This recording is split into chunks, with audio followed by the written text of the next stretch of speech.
Au yasumu bi'adadil amdad, atau kalau tidak mampu boleh berpuasa dengan bilangan.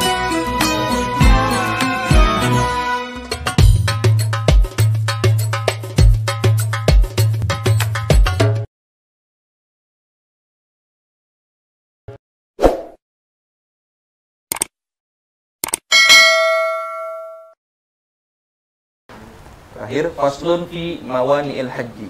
Bermula ini itu suatu pasal di dalam menjelaskan larangan-larangan haji, pencegah-pencegah haji, hal-hal yang dapat mencegah haji. Nah, perhatikan. Wa yajuzu lil abawaini, dan dibolehkan bagi ibu dan bapak, bagi kedua orang tua, man'ul waladi, melarang anaknya.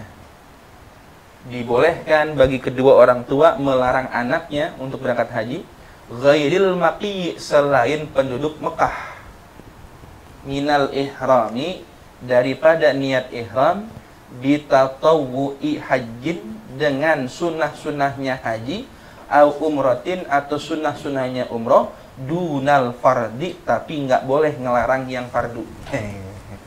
Dunal fardi, tapi tak boleh melarang yang fardu. Ngelarang yang sunnah-sunnah boleh dalam haji dan umroh, tapi kalau ngelarang yang fardu kagak boleh buat kedua orang tua, itu pun selain penduduk Mekah. Walizauji, dan bagi seorang suami, man'uz zaujati, boleh melarang istrinya, minal fardi wal masnuni, dari fardu haji maupun sunnah-sunnah haji. Perhatikan baik-baik. Seorang suami boleh melarang istrinya dari melakukan fardu haji dan sunnah haji. Walis sayyidi, dan bagi majikan boleh man'u raqiqihi, melarang budaknya, min zalika, dari haji atau umroh, fardhan, baik fardunya, atau sunnatan, atau sunnahnya. Boleh ngelarang, sama seperti suami melarang istri.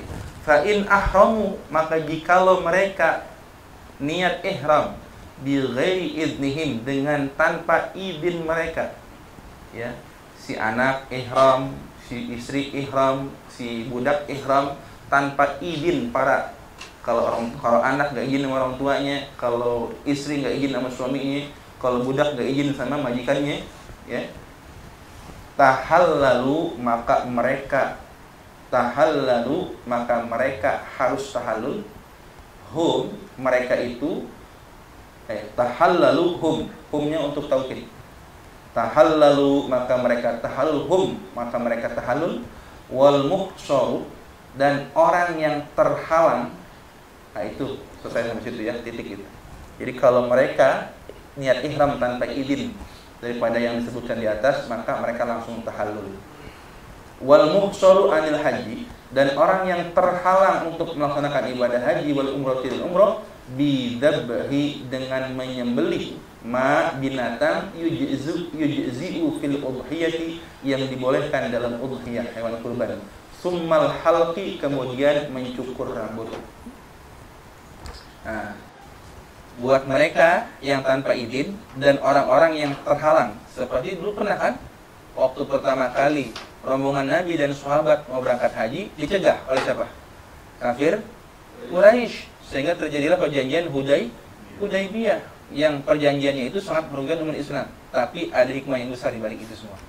Nah, ini kalau terhalang tidak bisa melaksanakan ibadah haji, kita terhenti, belum masuk ke Mekah tapi terhalang, maka sebagai gantinya adalah dengan menyembelih seekor kambing yang dibolehkan dalam udhiyah, kemudian tahallul.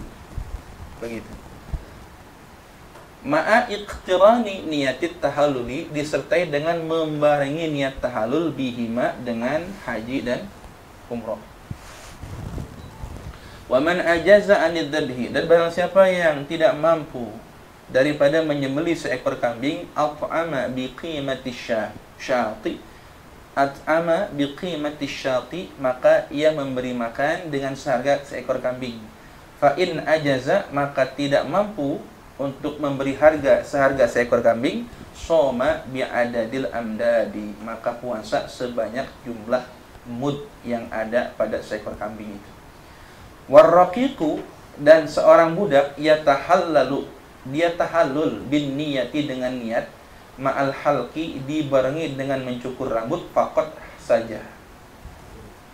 Cuman niat nyukur aja kalau untuk budak. Kalau orang yang merdeka dibarengi dengan niat tahallul haji dan umrah. Wala qada alaihim, dan tidak wajib mengqadha bagi para budak. Wa man syarata at-tahallula, maka barang siapa yang mensyaratkan tahallul li faragi zadin, dikarenakan habisnya perbekalan, au maradin, atau dikarenakan sakit di tengah jalan, au ghairi dzalika, atau yang selain daripada itu, jaza, dibolehkan. Bagi orang yang kehabisan bekal atau dikarenakan sakit di tengah jalan, maka dia dibolehkan tahallul dan menyembelih seekor kambing. Wa yatahallalu, dan tahallul min man fatahul wuqufu, orang yang ketinggalan wukufnya. Dan tahallul orang yang ketinggalan wukufnya, bil tawafin, dengan tawaf, wasa'in, dan sa'i, wa halqin, dan mencukur. Wa yaqdiya, dia mengqadha wukufnya itu, wa alaihi, dan wajib baginya damun, wajib baginya dam, kadamit tamattu'i, seperti damnya haji tamattu. Ini bagi orang yang ketinggalan. Pernah kejadian dengan sahabat. Ada orang yang baru datang malamnya, itu karena tersesat. Di zaman Nabi pernah ada orang yang ketinggalan wukuf di Arafah, baru nyampe malamnya. Orang-orang udah di Muzdalifah, dia baru nyampe di Muzdalifah. Nah, orang yang seperti ini, maka dia cepat-cepat tawaf, sa'i, dan halak, lalu mengqadha wukufnya, dan dia wajib bayar dam seperti dam tamattu. Wa yadbahuhu, dan dia menyembelihnya fi hajjatil qada'i, pada haji qadanya.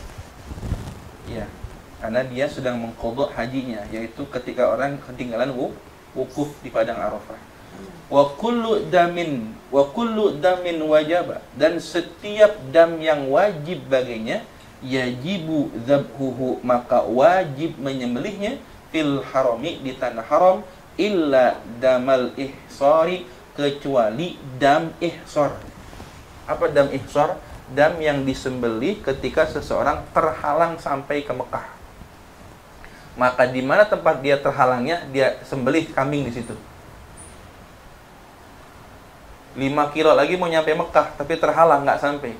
Maka dia tidak harus menyembelihnya di tanah haram, cukup menyembelih hewan kurbannya, hewan damnya itu di tanah, di tempat yang mana dia terhalang untuk sampai ke Mekah. Paham ya? Seperti para sahabat yang terhalang di Hudaybiyah. Wal afdalu fil haji, dan yang paling utama dalam ibadah haji adalah maksud di sini wa afdal, yang paling haram, yang paling afdal, tanah haram yang ada di ibadah haji adalah fi minan, di Mina. Ya, bagi orang yang ingin menyembelihnya, maka bagusnya di Mina. Wa fil umrati, dan di dalam umroh, al marwatu, di marwah, fi ayyi waqtin syaa, di waktu mana saja yang ia kehendaki, wa yasrifuhu, dan ia mendistribusikan damnya tersebut, ila masakinihi, kepada orang-orang miskin yang ada di wilayah tersebut. Nah, ini adalah konsekuensi yang mana apabila ada seseorang yang dia terhalang sampai ya ke tanah suci untuk melaksanakan ibadah haji, maka baginya dam, dan dia boleh mencukur. Niat cukurnya adalah niat tahallul haji dan umroh, karena terhalang kan? Karena terhalang. Saya tanya, berarti hajinya sah nggak? Hajinya sah nggak? Dia udah niat, tapi terhalang, betul-betul terhalang, nggak bisa masuk. Nah, tadi di sini perintahnya dia disuruh tahallul sambil niat haji dan umroh, berarti udah tercatat dong. Tapi konsekuensinya harus membayar dam seekor kambing, atau memberi makan dengan harga seekor kambing, atau berpuasa sejumlah mud yang ada pada harga seekor kambing itu. Jadi ini teoritis haji ya. Ya, mudah-mudahan teori aja dulu ya. Tinggal prakteknya ini. Tinggal prakteknya saudara sekalian. Walaupun secara ikhtisar banyak yang belum dibahas dalam ibadah haji ini, banyak sekali. Ya, Syekh Abdullah bin Abdurrahman Bafadl meringkasnya dengan sangat cantik sekali, sehingga inti-inti yang penting dalam haji itu terbahas semua di sini. Berikutnya babul udhiyah. Ini adalah bab terakhir dari kitab Muqaddimah Khadramiyah sebagaimana yang ditulis oleh Syekh Abdullah Bafadl. Adapun halaman berikutnya itu Kitabul Bai' adalah tulisan dari Al-Imam Ibnu Hajar Al-Haytami sesuai dengan sanad yang diberikan oleh Syekh Muhyiddin Al-Yamani Al-Qurashi. Saya hanya diberi oleh beliau pengetahuan atau sanadnya sampai dengan babul udhiyah saja. Nah, insyaallah besok malam atau nanti malam tawakufan babul udhiyah ini akan kita baca sama-sama. Berarti setelah selesainya babul udhiyah ini sampai dengan fasal fi muharramati tata'alluqi bisya'ri wan nahwi, selesailah kitab Muqaddimah Hadraniyah, matan Muqaddimah Hadraniyah. Alhamdulillah wallahu a'lam bishawab.